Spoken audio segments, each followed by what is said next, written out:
Hi, I'm Euge Valovirta, and this video is about Joey Sturgis Toneforge Guilty Pleasure plugin.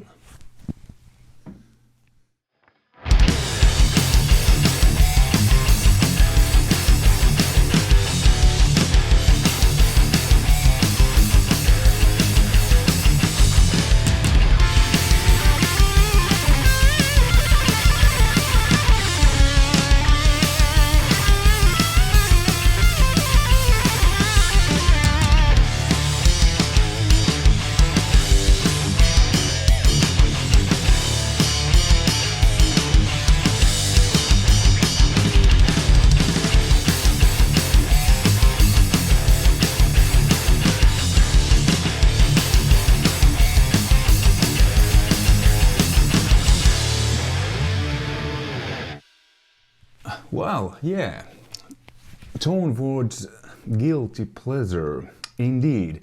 The song you just heard was a song I wrote specifically for this video and inspired by the sounds of this plugin.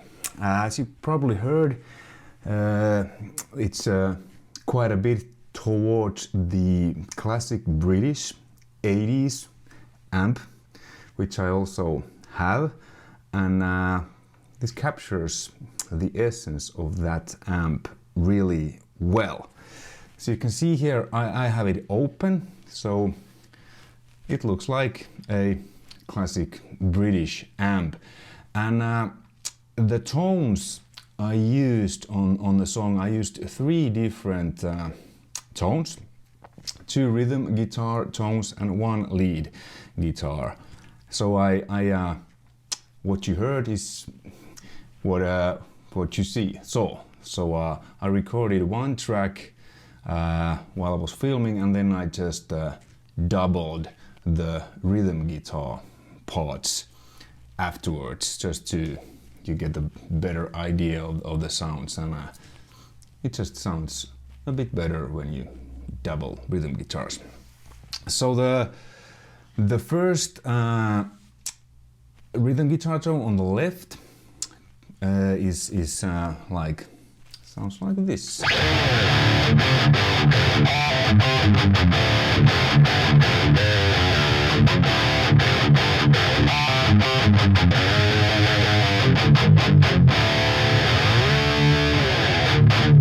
So classic British style, and what I like about this is that this plugin behaves like the amp that I think it's based off. So the preamp gain you put full, because this amp doesn't have that much gain on tap, and all the other knobs they're kind of like what I have on my real amp. And then what you do is you incorporate the overdrive here. I don't know what this is based off, but it's good overdrive. So without the overdrive, it sounds like this. And then when you engage it, just get that extra grit and sustain. And the cabinet I used was the Mesa 4x12 with a condenser microphone. Didn't have any effects, didn't have any EQ, and I had a slight limiter so that it just evens it out a bit. So as you can hear in the signal pad, the EQ and the effects were off. Because what I usually do when I dial in a tone, I'm trying to dial it so that it's good with the amp cab and the overdrive pedal. If you need to tweak it a lot with EQ, then I think maybe there's something wrong with the tone. So I always leave the EQ tweaking in the mix if needed. Usually you need to maybe put some high-pass filter to cut the extra low ends, but with this I didn't feel the need to do anything for the tone. Okay, cool. Then the right channel's rhythm guitar tone sounds like this.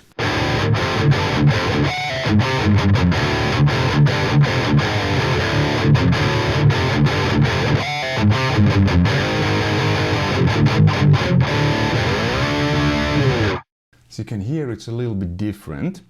This is a trick I learned from Danish producer Henson, with whom I worked many times during the years of my professional career, which was lasted about 20 years or so. So I'm not that young anymore. Basically the EQ is pretty much the same, maybe little tweakings with the treble and presence controls, but what was different was the microphone. So Jacob Henson usually, at least with Syra, the band I play, when we recorded, we always have a different amp on the left and then the different amp on the right, and maybe even different cabinets, because that way the sound becomes bigger. Because if you double with one exactly the same amp, same settings, same cabinet, same mics, I mean, yeah, it's bigger because you double it, but to make it even bigger is that you change little things, maybe change cabinet, maybe change miking. So now I changed miking, so I used a 57 off axis. So that's basically that. And then when you combine those a bit different sounds, it creates one huge big sound when you pan them hard left and hard right. Cool. Then the lead tone I used here. Again, the EQ settings are quite the same, but now I used the same cabinet but 57 straight, so you get more in your face kind of lead tone. And then I used a delay, just a bit, not much. I kind of like dry sound, but with leads and melodies I like to add a little bit of delay, so it makes it bigger and smoother and nicer and whatever. Other than that, I didn't have any more than what I had on the rhythm guitar tracks, and the lead sounds like this.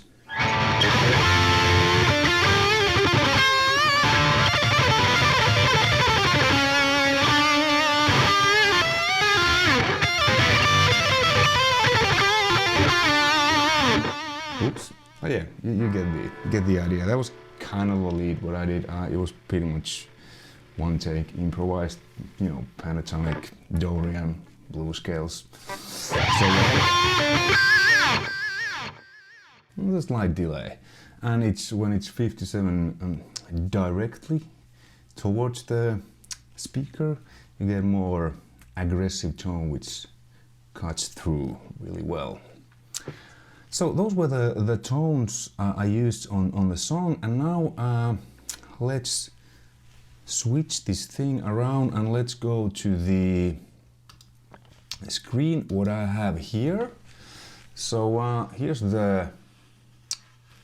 my session, what I have of the song, and let's open the Toneforge plugins like this, and now they are not engaged, and the guitars, the DI sound is like this. Oops.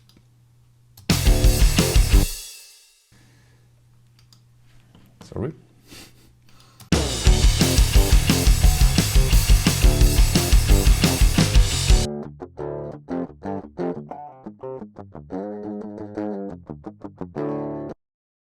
So it's a DI sound.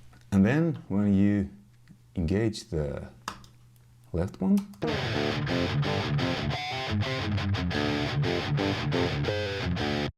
and the right one,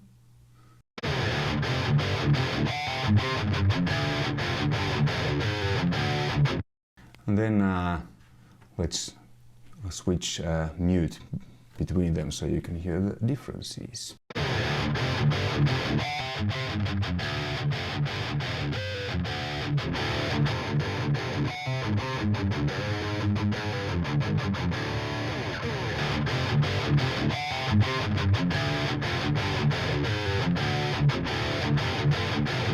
Like that. And then when you add bass and drums, it sounds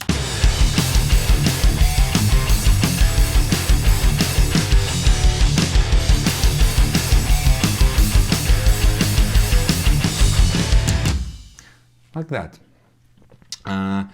Okay, then let's go through some of the what the knobs do when I tweak them. So let's put this heavy Euge heavy one to middle center, and then I'll tweak the knobs a bit so you can hear what it does.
Cool.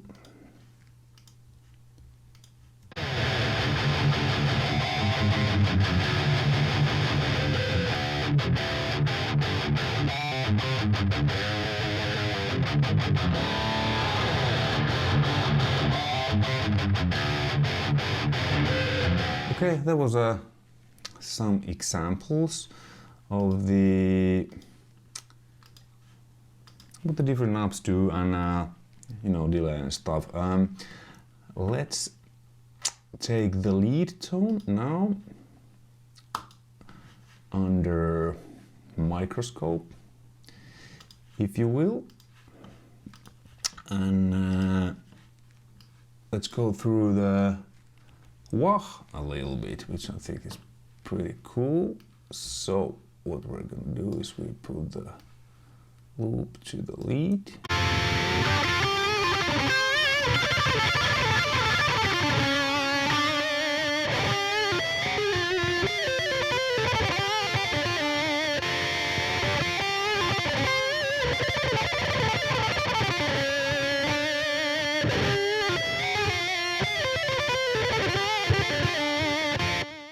Yeah, so there's a wah, which you can, you know, add to your solo, you know, re-record this, and you have your wah wah there.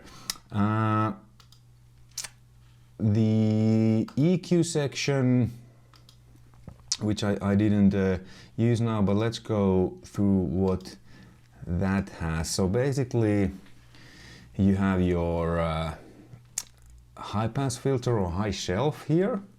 Here you can control the gain and the Q value and the frequency. So let's say you can put it to, you know, 89 Hertz, then well, Q value can be this, and then lower it like -2 decibels, so then it lowers the, and if it's on high pass filter, then it lowers from 89 Hertz to 2 decibels down. So yeah, and then you have 3 different what do you call, blocks maybe to tweak the mids. So if I will tweak maybe this, you know, you can just to low mids, something, you know, 500, maybe this, you know, and then maybe this something like high mids, and then you can do the same, the Q value, the dB minus or plus, and then the low pass filter, which means that how much high end you will cut, and then the limiter, you know, you can, well, it's a limiter, so it, you know, evens out things. I had it minus 15, so it's a little bit smoothing the overall guitar signal. So it's pretty cool thing to have here too. But yeah, I mean, great simple plugin, not too much hassling around, which I like. You have one amp, which I think is the amp. Well, it's the amp, you know, that 80s British monster. And when you boost that, well, this with an overdrive, it's magic. You can't go wrong. And with a Les Paul. And yeah, the guitar that I used is my custom ESP Japan custom shop.